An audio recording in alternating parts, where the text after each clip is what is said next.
Well, hello, everybody. My name is Sarah, Pearls of Wisdom and Food with Keto under 20. In fact, today my keto carbs are 6.2, and I count total carbs. And that's how I be liking it. And maybe if you're an older metabolism, yeah, I'm calling you an older metabolism, maybe that would work for you too. Maybe having total carbs of like under 30, so it's really 150, but you buy the net candy bars with wigs, also known as Quest bars and all those others, that maybe tightening it up with total carbs under 10 or 15 for a week or two could really get your metabolism going.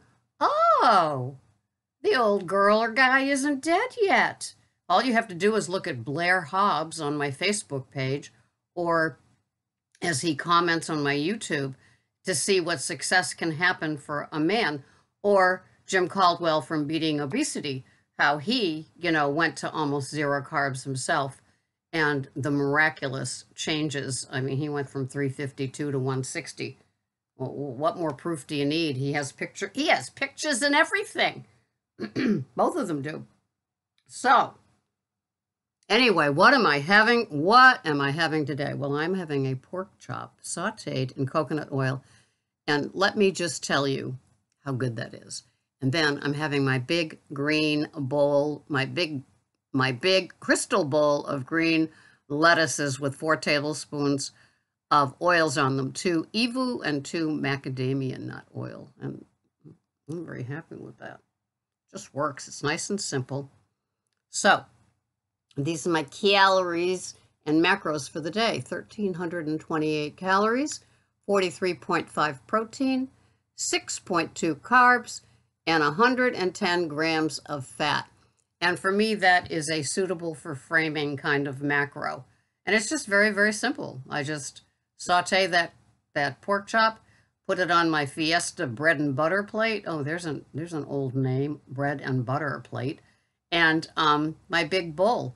And I eat slow. I enjoy it. I use Redmond's Ancient Salt from Utah with my dinner. Then I have pink Himalayan in my triple filtered lemon water at home. I put pink Himalayan in my coffees as well. I have 2 coffees with 1 tablespoon each of Kerrygold butter.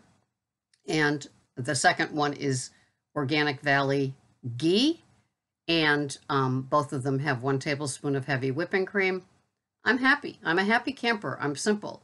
I have a couple of bottles of San Pellegrino every day with the mineral content. If you're drinking sparkling water, aim for the mineral waters. Why not get the benefit of some electrolytes instead of just buying Poland Springs or LaCroix? As fun as they are, having mineral water, it's like a bang for the buck, seeing that they're all expensive, right? So that makes me happy. Tomorrow's my weigh-in day. And I've been on maintenance for a few years. This summer has been nothing but 99% humid with heat indexes over 100 degrees. So and dew points in oppressive most every day. So the few pounds that I've added on, I attribute to heat index, humidity, and high temps. And I know as soon as these things dip down, probably September-ish, that I will resume my lower weight because I haven't changed anything. And there's no hidden carbs, and I'm not keto-fying, and I'm not slipping something in there that, I can get away with because I'm on maintenance. People will say to me, well, now that you're on maintenance, what is it that you're having? And it's like having the same things I had when I was in the losing phase. My body reached its little weight range, and it just stayed there.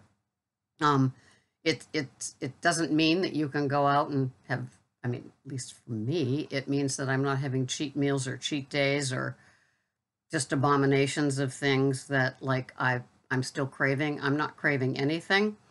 As I've said here all summer, there is an ad for something that begins with D and also has a Q in it.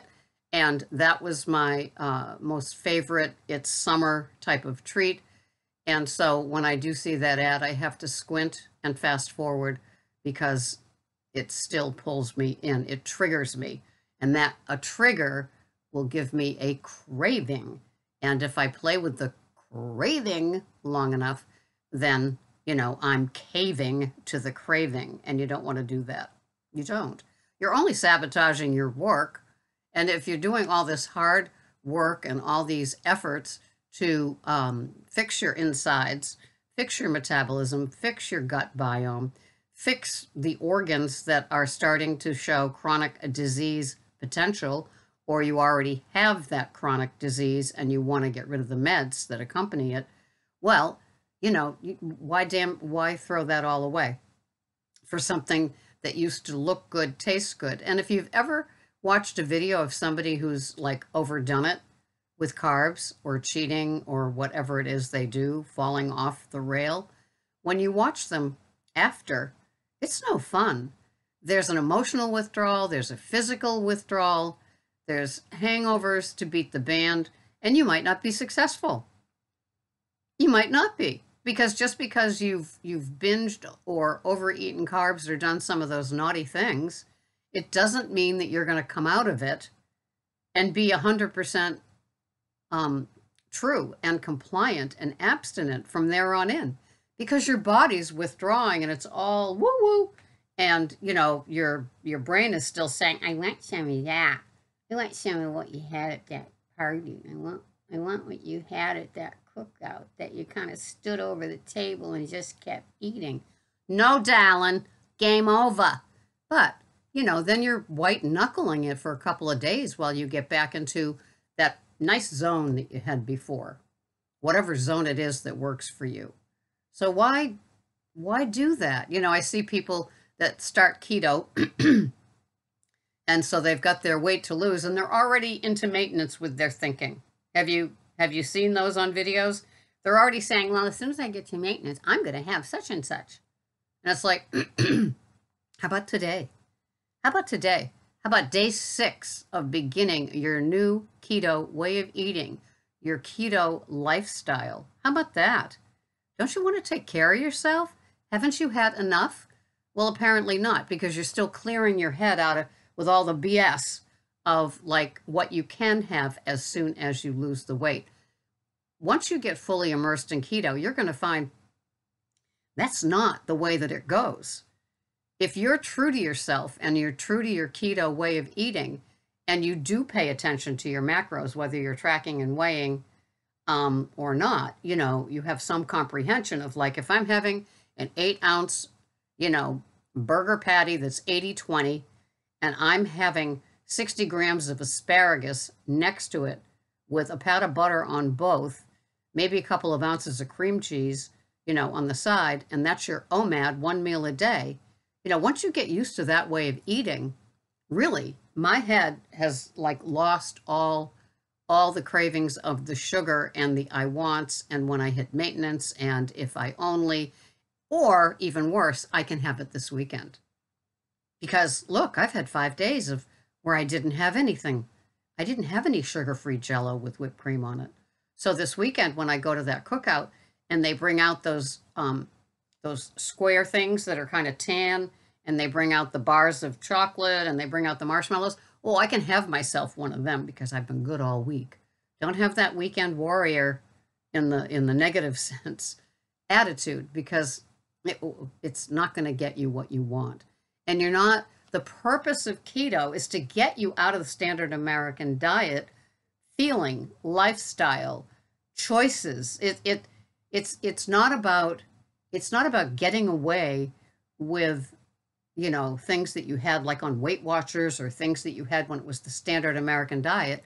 That's not what keto is about. It's not about cutting the corners and kind of playing with it on the fringes and all. It's not about that.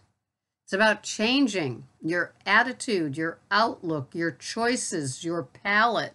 You want to get to that place where things are savory, where a juicy, fatty burger off the grill with a slice of real cheese, not American cheese. So if all they're serving is American cheese, say, no, thank you. Practice that word. No, thank you. And bring your own. I've done that. I've brought my own cheese, Monterey Jack or pepper jack, something like that, or Cabot, very sharp cheddar. I've brought my own cheeses to cookouts because I don't want American. I don't want American cheese, and that's usually the offering, unless you're going to a keto fest type of party, but there's not a lot of them going on in my neighborhood. And so you just aren't. So although you can really practice your keto at a cookout, that is the benefit. That is the best part about summer, is that there's two parts about summer. The best part is that there's a lot of grill work going on. And if they aren't using standard American diet full of sugar barbecue sauce, and you're having things that just have the charcoal flavor, the grill flavor, you will be just fine. But steer clear of, barbecue sauce type things like the chicken and the ribs, unless you know the ingredients, because that sugar can stay with you. It can. It lights up the brain, and it takes a whole lot of time to work its way back out again. And meanwhile, the cravings and triggers are, screaming at you from the table or the grill with the barbecue sauce. So you still have to be mindful at the cookouts, but it can be a very keto-friendly atmosphere. And as I've said many times, what do I bring to a keto? What would I bring to a cookout? My contribution would be a salad with just the keto items in it. Or I would make a keto salad or a salad like I usually do, and I add things like chickpeas and chopped peppers and chopped celery and cucumbers and things like that. So I make it, into a more familiar looking salad with things in it. Tomatoes, real tomatoes, not hothouse. And then I would bring a couple of jars of, yeah, I do. I bring bottles of commercial dressing because that's what they're used to, crowd-friendly type things. And then in my little baby food container that is leak-proof would be my macadamia and my olive oil. I'm not out to transition anybody into my keto lifestyle at a party. It's the last thing people want to know about is how I lost weight. But even more important, as some of you may be discovering yourselves, how I keep it off. Because keeping it off, if you think losing it is tough, get to maintenance and then keep it off. Because you can't let any of those insidious thoughts or urgings, oh, come on, you've lost the weight. It's a treat. Have it. You can't entertain those. At least I can't. I don't want to. And so that's how it's going for me. And and it works. It just works. If you haven't had a pork chop sauteed in coconut oil to know how savory that is, and now when I go and I get the pork chop packages with the 2 pork chops center cut for Greg and me, I'm aiming for that tenderloin thing because it's kind of it's kind of like the dark part of a chicken, it's darker. And then I aim for the layer of fat on the outside of the center cut. And it's just divine. And I eat slow, so it takes a while. And many of you have heard in other videos, which I could go into detail later, it's like when I'm done, I now aim for satiated when I leave the table. And I know that because I have the same things every week, so I know what amounts make me satiated, not full. The full comes like a full 20 minutes later after I've left the table. And so you have to wait it out. So I stay busy with cleaning up the dining area, cleaning up the kitchen area, putting everything to bed for the night that I've used. Greg does the dishes and I dry them and put them in places because we use the same things every day because we're having pretty much the same items every day. He has it with his spread that some of you have seen in a video.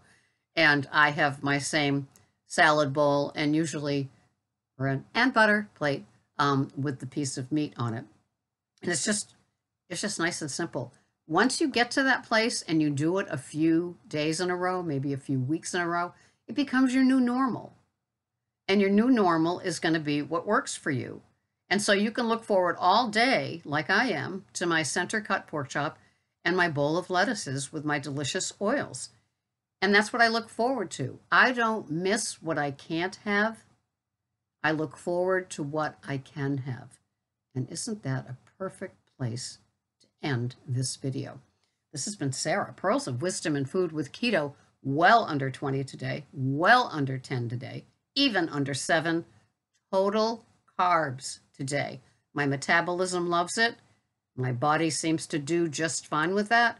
And I'm having moderate protein, but it's even lower than moderate protein. And that seems to work on this old broad's body. If you are struggling with not losing weight, kind of not pulling things together, I offer a 30-day email package where we use the chronometer and you track, weigh, and measure at your end. And I have my second pair of eyes with permission to look at what you're having. And it seems to work for a lot of us because you're doing it day after day after day. And a lot of women, I'm not serving any men right now, a lot of women re-up because they realize, oh, I'm getting used to this. It's a pattern. The scale's going down. I like this. It's nice to have that second set of eyes. We even get to emotions because everybody raise your hand if you're an emotional eater. Yeah, that happens. So I'm 68 years old. This is working for me. I'm going to keep doing it. I'm going to keep helping the women that like how I'm doing it because they want the same sort of contentment and the head to just stop. We got enough wah-wah just living today, right? So keeping it simple, guess what? It works. I will see you the next time. KetoCoachingSarah.com if you want that boost. I will see you. Thank you for watching. I appreciate it. Bye-bye for now.